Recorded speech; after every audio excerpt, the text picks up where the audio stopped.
জাতীয় নির্বাচনের পর সরকার এখন ডামি উপজেলা নির্বাচন করতে যাচ্ছে বলে মন্তব্য করেছেন বিএনপির সিনিয়র যুগ্ম মহাসচিব রুহুল কবির রিজভী।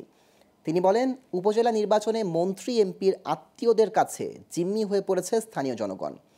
তার দাবি, এই নির্বাচনে আওয়ামী লীগ নেতারাও সুযোগ পাচ্ছে না। এ সময় বিএনপির অন্য নেতারা বলেন, জনগণের কোনো কষ্টই সরকারের গায়ে লাগছে না। সকালে রাজধানী নয়াপল্টনে দলটির কেন্দ্রীয় কার্যালয়ের সামনে এক অনুষ্ঠানে এসব কথা বলেন তারা।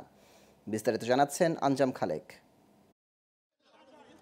বৃহস্পতিবার তীব্র তাপদাহে জনসাধারণের মধ্যে বিএনপির পক্ষ থেকে বোতলজাত পানি ও স্যালাইন বিতরণের 7 দিনের কর্মসূচির উদ্বোধন করা হয়। এ কর্মসূচিতে বিএনপি নেতারা অভিযোগ করেন, সারা দেশ গরমের আগুনে পুড়ছে, অভুক্ত আছে মানুষ। আর প্রধানমন্ত্রী বলেন, কোনো অসুবিধা নেই, জনগণের কোনো কষ্ট সরকারের গায়ে লাগছে না।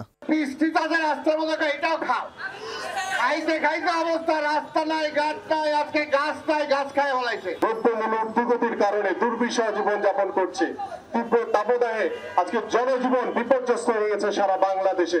কিন্তু একটি লোক কি আওয়ামী লীগের এরকম পানি বিতরণ করেছে কেউ দেখেছেন আপনারা? এই দেশকে রক্ষায় বাংলাদেশের সাধারণ জনগণকে এগিয়ে আসতে হবে। প্রতিটি সংসদীয় এলাকায় এমপিদের দাপট শুরু হয়েছে উল্লেখ করে রিজভী বলেন, ডামি এমপির স্ত্রী, শ্যালক, ভাই দিয়ে সৃষ্টি করা হচ্ছে এমপি রাজ। তাদের রাজত্বের কারণে জিম্মি গোটা এলাকা। শেখ হাসিনার আরেকটা ডামি নির্বাচন করতে চাচ্ছেন, উপজেলা নির্বাচন। আরে বাপ রে বাপ, কি নির্বাচনের আপনার ফুর্তি তাদের! আওয়ামী লীগেরও অন্যান্য নেতারা কেউ সুযোগ পাচ্ছে না। আওয়ামী লীগের এমপির শালা, আওয়ামী লীগের এমপির ছোট ভাই, আওয়ামী লীগের এমপির স্ত্রী, এরা হচ্ছে আপনার ক্যান্ডিডেট।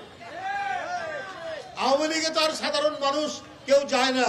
দেশের অর্থনীতিকে লুটতরাজ করে ভঙ্গুর করে ফেলা হয়েছে অভিযোগ করে রিজভীর দাবি, মুখে স্বয়ংসম্পূর্ণের কথা বলে সাধারণ মানুষের নাম করে আওয়ামী গোষ্ঠী রেশনিং কার্ডও দলীয়করণ করেছে। আঞ্জাম খালেক, গ্লোবাল টেলিভিশন, ঢাকা।